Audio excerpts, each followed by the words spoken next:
paid good money to see this movie. When they go out to a theater, they want cold sodas, hot popcorn, and no monsters in the projection booth. Everyone pretend podcasting isn't boring. Turn it off. Turn it off.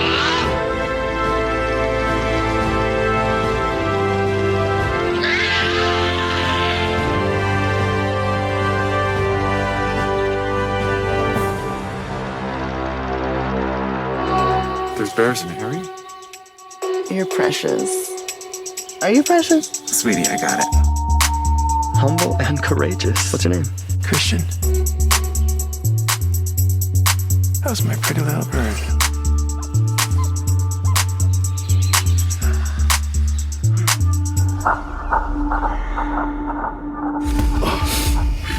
Do you want me to destroy you? Are you sure? Yeah.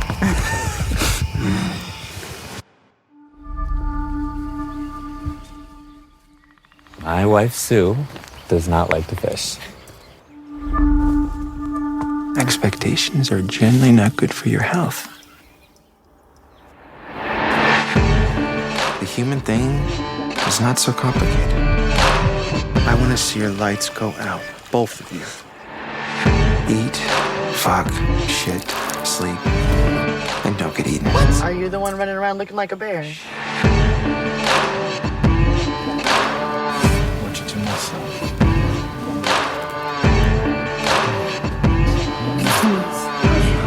Yeah, I just want to help you. It must be hard being the center of such nonsense. I can't complain. I go with the flow and take what comes my way. They called me daddy until you showed up. So you're a funny devil. I don't know. Demon? Live free and die. Let's live free or die.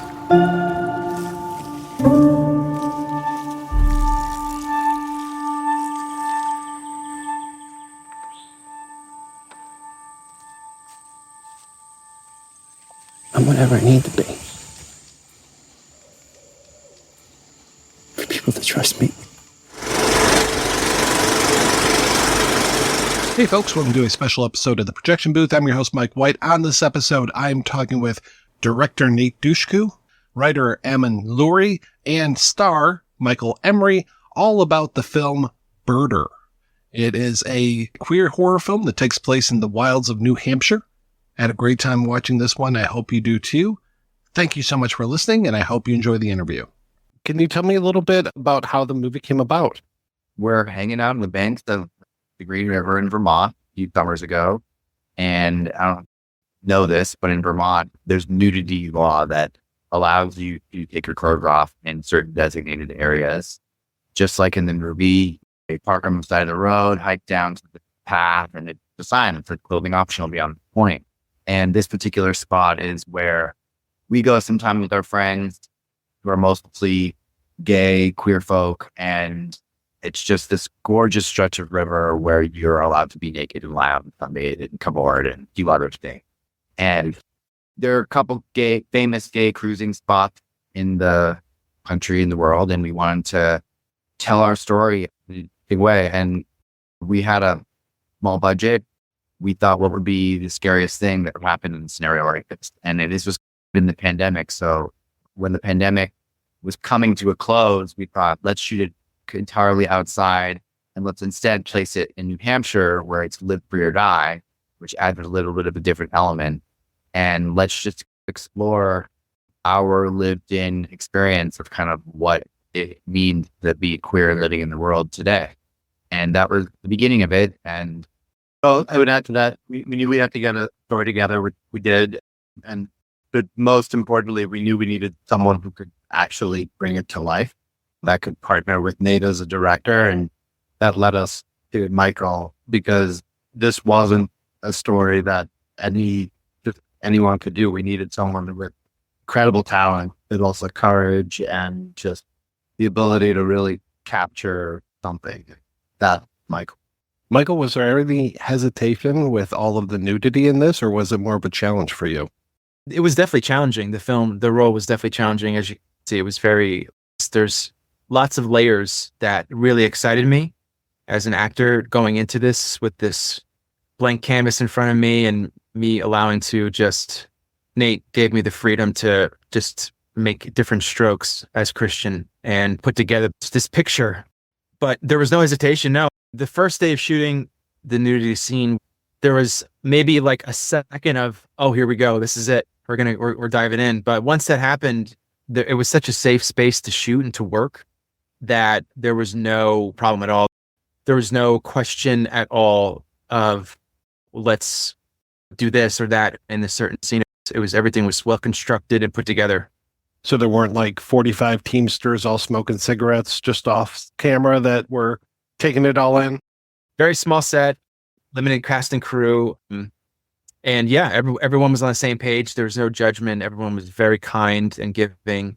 The intimacy coordinators we had on set were amazing and always there for each actor.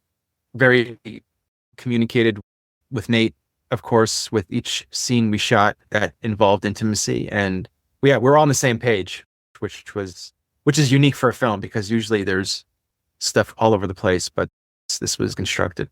I think a lot of people think that when you do films like this, everyone's just running around nude and everything improvised. And that's maybe how it used to be. It used to be like, okay, here's a bottle of liquor, take a shot, and I'll meet you on set kind of thing. But it's not that at all. It's like everyone's wearing robes when you're not shooting. Everything's very controlled and the way it's done now. It used to not be that way, but SAG has put out some great guidelines and you can choose to roll with it or not. I respect some of the filmmakers and actors that are choosing to not be intimacy coordinators for whatever reason.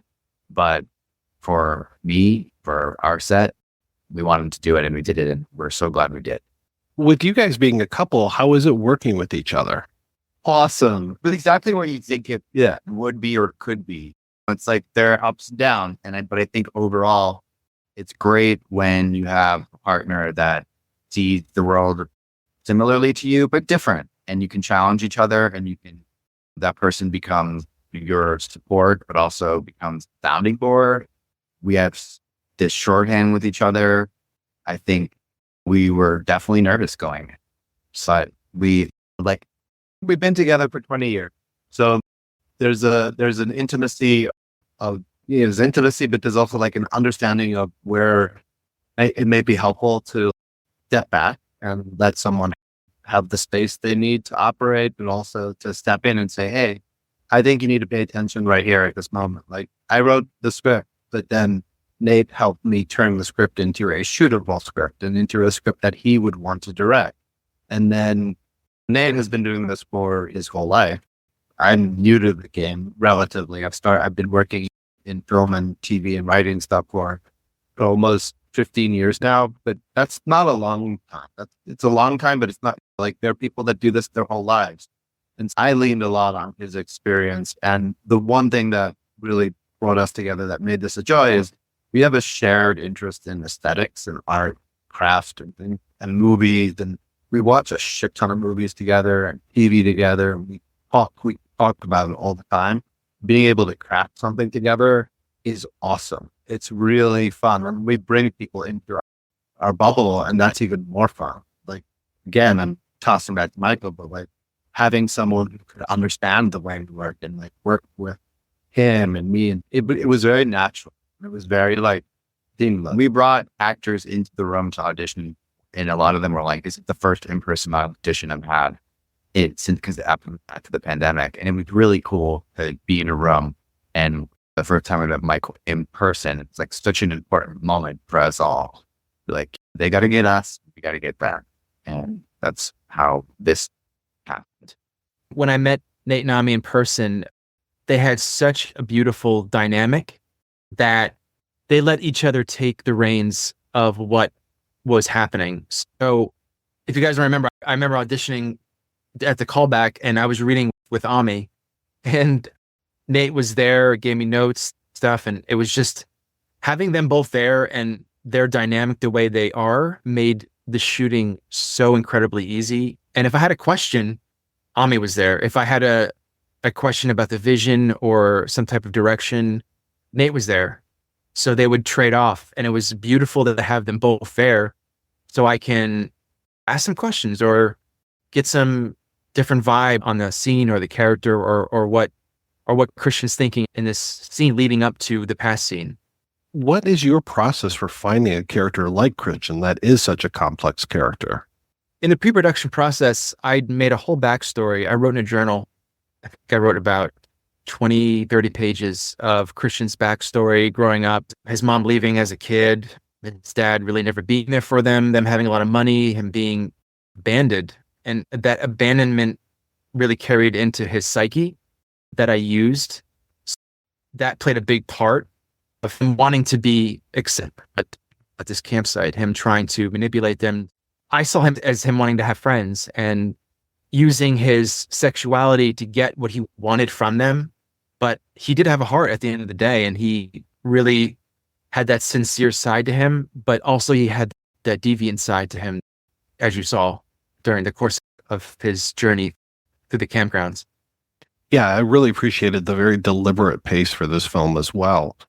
It surprised me when things started to happen that I wasn't expecting, and then it managed to keep me on the edge of my seat for the entire rest of the film. I love that. I'm happy to hear that. Between Michael's performance and the editor, and I just think that this project attracted people, and it was like, I could hear it in their voice. It's like when someone comes to the table and says, I want to be a part of this, and that's the kind of person you want to work with. And I think Michael had, the first time we saw Michael's tapes, and then obviously we met him in person, and it was like he was reading the lines, and it just felt like I was talking to him. You know what I mean? I didn't necessarily know everything that he was doing to create his backstory. That's his work.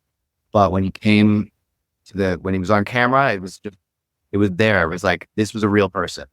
And I don't think that's why we chose Michael, because there was not really many other people that I think could take the words and just make them feel like it was a real person we're talking to. And again, the compassion, I could tell that he saw Christian as a human. And I think that Michael on camera is the tone of the film. And we were waiting to find that. People are like, what kind of film are you making? And I think calling it queer horror isn't really staying, and not queer horror or horror in general, not queer horror. People think camp, they think blood, they think guts, but we wanted to find somebody to just embody this character and have it be deeper and scarier. And when Michael opens his mouth, it's just like, this is the tone we want, this is the person we want.